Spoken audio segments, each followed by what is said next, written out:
Students, CA final online classes में आपका स्वागत है और मैं आपको मेथोडोलॉजी बताऊंगा कि हमारी मेथोडोलॉजी क्या रहेगी, हम क्या करेंगे और क्या नहीं करेंगे।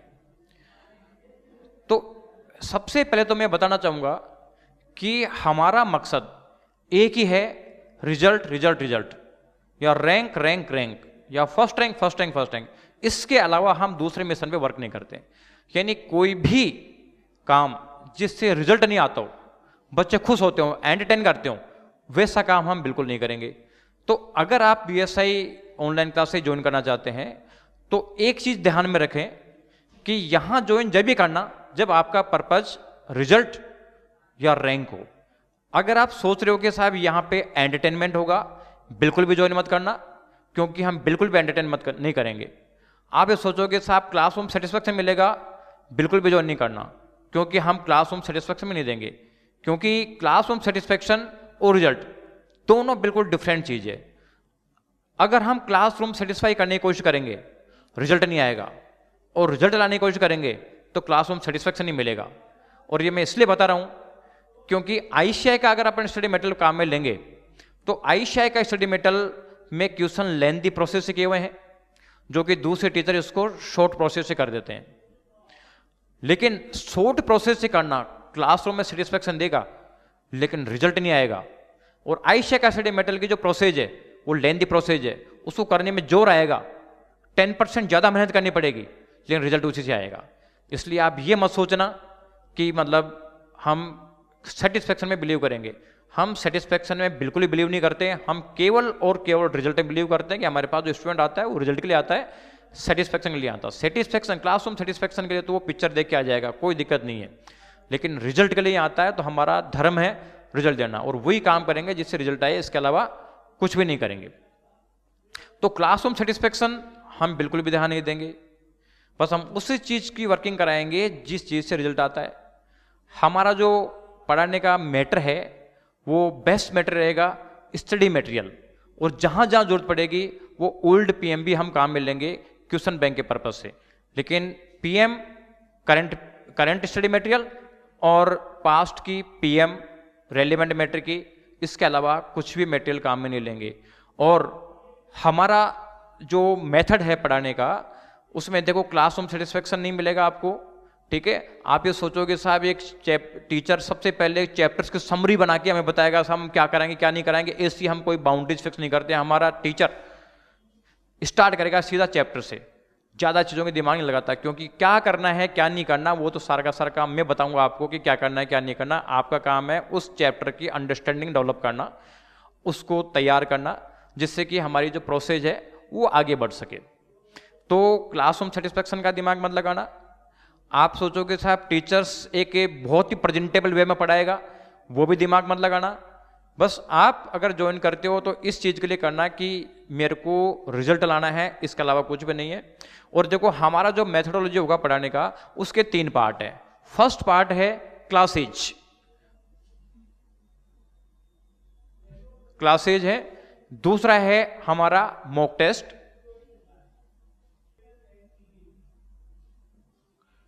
और तीसरा पार्ट है पर्सनलाइज गाइडेंस।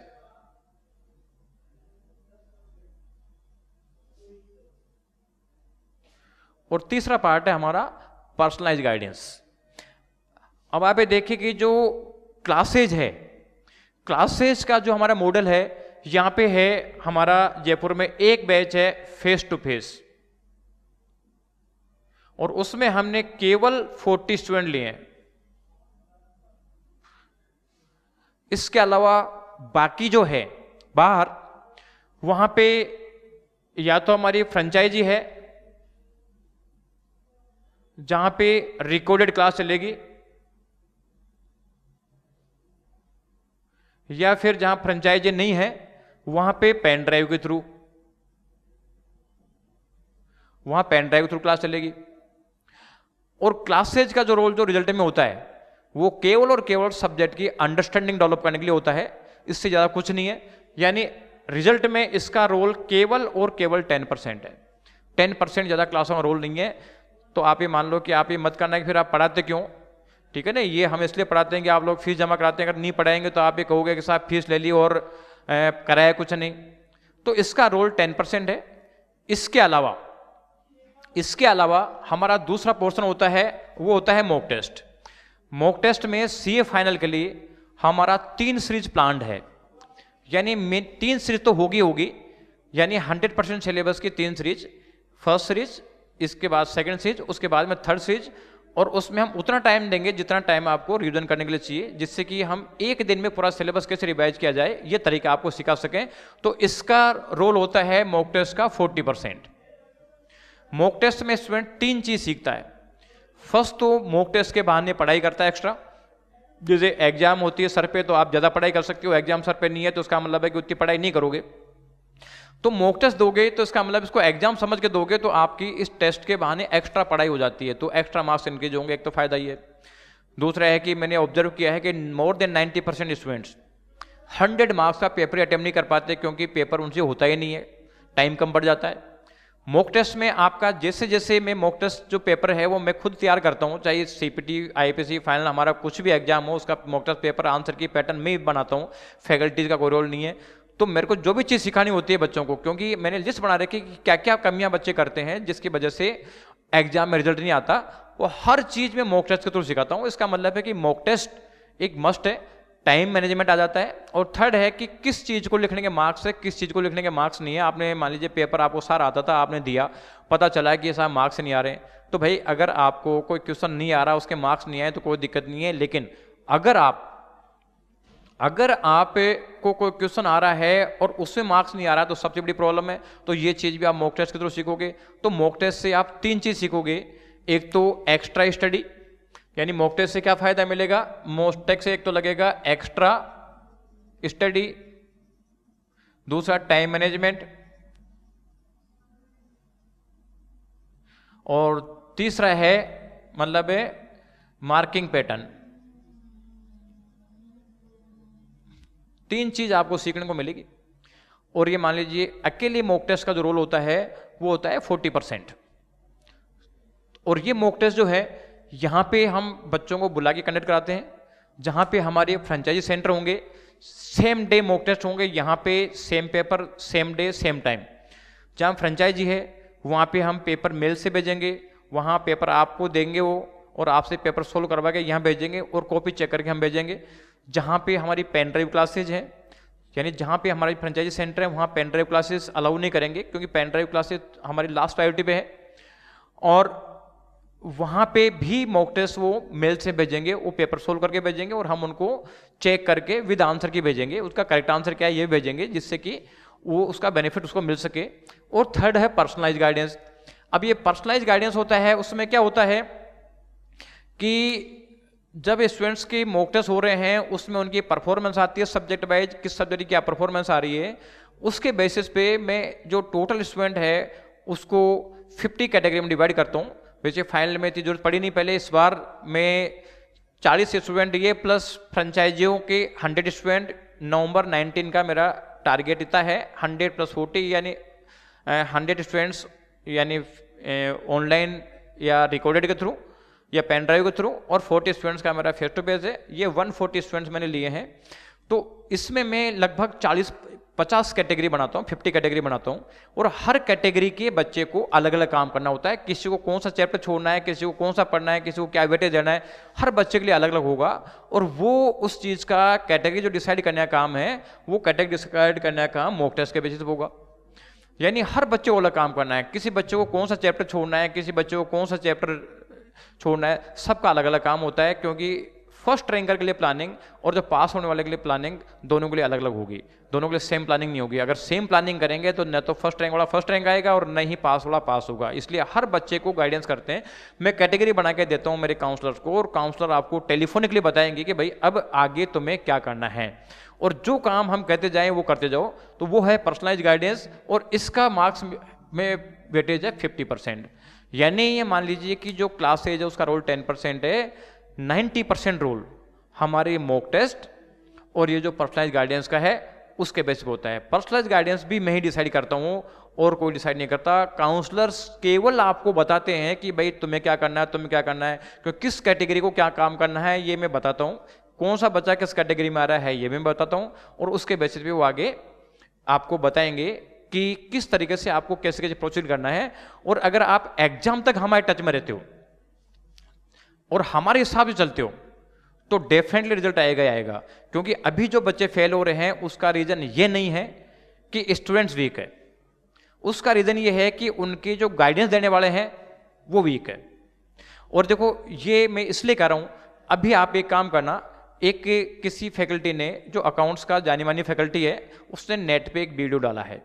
उस वीडियो में वो चिल्ला रहा है कि साहब इंस्टीट्यूट को होल्डिंग कंपनी का क्वेश्चन नहीं आता और मेरे को ढंग से आता है, मैं बच्चों को अपने तरीके से कराता हूँ, इंस्टीट्यूट उसके नंबर नहीं दिए और मेरे बच्चों के 20 मार्क्स कम आ गए। आप देखना भी लेटेस्ट डाला है, किसी फैकल्टी ने वीडियो डाला है और इंडिया की रिनॉन फैकल्टी अकाउंट्स की उसने डाला है। अब आप ये देखो, पिछली बार एक रिजल्ट में मिस्टेक हुई थी सी इंस्टीट्यूट से कि पहले एक लिस्ट निकाली, उसमें कुछ बच्चे पास हो गए, बाद में रिवाइज लिस्ट निकाली जिसमें 10 मार्क्स कम थे और उस 10 मार्क्स की वजह से 5000 स्टूडेंट फेल हो गए लगभग। अब ये देखो कि 10 मार्क्स के गैप से 5000 स्टूडेंट फेल हो गए तो 20 मार्क्स के गैप से कितने हुए होंगे, कम से कम 10,000 तो हुए होंगे। इसका मतलब है कि 10,000 स्टूडेंट फेल कराने में तो केवल एक फैकल्टी का रोल है, और वो तो एक क्वेश्चन की बात करिए, हो सकता है और क्वेश्चन में भी नंबर कटे हों, लेकिन छोड़ो कोई बात नहीं, अपन एक क्वेश्चन मान लेते हैं। तो अब 20 मार्क्स का गैप, यानी एक फैकल्टी ने 10,000 स्टूडेंट फेल करा दिया तो ऐसे तो 8 सब्जेक्ट हैं, अगर एक फैकल्टी ने 10,000 स्टूडेंट फेल करा दिए तो 8 ने कितने करा दिए, 80,000। तो बस रिजल्ट तो ये तो आ रहा है, और क्या आ रहा है, कुछ बच्चों की कमी है, कुछ फैकल्टियों की कमी है, तो फेल हो रहे हैं वो फैकल्टी की वजह से हो रहे हैं। अब उनकी भी मजबूरी है विचारों की, उनकी भी उस तरीके से करने की मजबूरी है कि जिस तरीके से सी इंस्टीट्यूट के मॉड्यूल में जो तरीका दे रखा है वो तरीका थोड़ा टिपिकल है, वो बच्चों को पसंद नहीं आता। अब बच्चों को चाहिए कि साहब ये बच्चे कब आएंगे, जब हमारे पास बच्चे जब आएंगे, जब बच्चों को इस तरीके से पढ़ाओ कि मतलब उनको लगता है कि साहब सब पूरा गले उतर रहा है, बस वो चाहे डाइजेस्ट हो चाहे नहीं हो, उससे मार्क्स आए चाहे नहीं आए। तो उनकी भी गलती नहीं मान रहा मैं, ये गलती स्टूडेंट्स की होती है। स्टूडेंट्स चाहता है कि साहब फैकल्टी इस तरीके से पढ़ाए कि मजा आ जाए, बस उनको पढ़ाते समय तो मजा आ जाएगा, रिजल्ट का समय नहीं आएगा। अगर आप चाहते हो कि रिजल्ट के समय मजा आए तो इसका मतलब है कि आपको पढ़ते समय तो हार्ड वर्क करना ही पड़ेगा, आयशा का मैटर पढ़ना ही पड़ेगा, वो किसी को पसंद नहीं आएगा। ये माइंड में सेट कर लो, तो आप सेट कर लो कि आपको पास होना है या फेल होना है। अगर फेल होना है तो सेटिस्फैक्शन की तरफ जाओ, और पास होना है तो इसका मतलब है कि आयशा मैटर की तरफ जाओ। क्योंकि मैं क्लासों में मतलब फैकल्टीज की भी मेरे वो लेता रहता हूँ फीडबैक। अगर मेरे को लगता है कि साहब ये फैकल्टी बहुत बढ़िया पढ़ा रही है तो मेरे को डाउट हो जाता है कि यार कुछ गड़बड़ है, क्योंकि पढ़ाई हुआ मैटर तो वो अच्छा लग ही नहीं सकता, सी इंस्टीट्यूट का तो कोई गड़बड़ तो नहीं कर रही है। फिर मैं चेक करता हूँ, अगर गड़बड़ होती है तो उसको ठीक कराता हूँ, अगर नहीं होती है तो कोई बात नहीं। तो ये चीज़ है कि आप अगर चाहोगे कि साहब क्लासरूम सेटिस्फैक्शन, अब ये कई बच्चे डेमो की डिमांड करते हैं। अब बेचारे जो इंस्टीट्यूट डेमो देते हैं वो क्या करते हैं, सबसे अच्छा चैप्टर पहले पढ़ाएंगे, सबसे अच्छा चैप्टर पहले पढ़ाएंगे, लगा यार मजा आ गया। वो चैप्टर 2 दिन का होता है, पढ़ा जाएगा साहब 20 दिन लगा दिए। तो एक टाइम भी एक कांस्टेंट होता है भाई, टाइम भी लिमिट होती है। क्योंकि सबसे इंपॉर्टेंट चीज क्या है, सेल्फ रिवीजन। हमारे पढ़ाने का रोल 10% है, इससे कुछ नहीं होता। अगर मान लो कोई बच्चा बिना पढ़े भी मेरे गाइडेंस में वर्क करेगा तो इसका मतलब है कि वो पास हो जाएगा, कोई दिक्कत नहीं है। तो पढ़ाने का रोल 10% है, 90% जो रोल है ये मॉक टेस्ट और हमारा इसका है।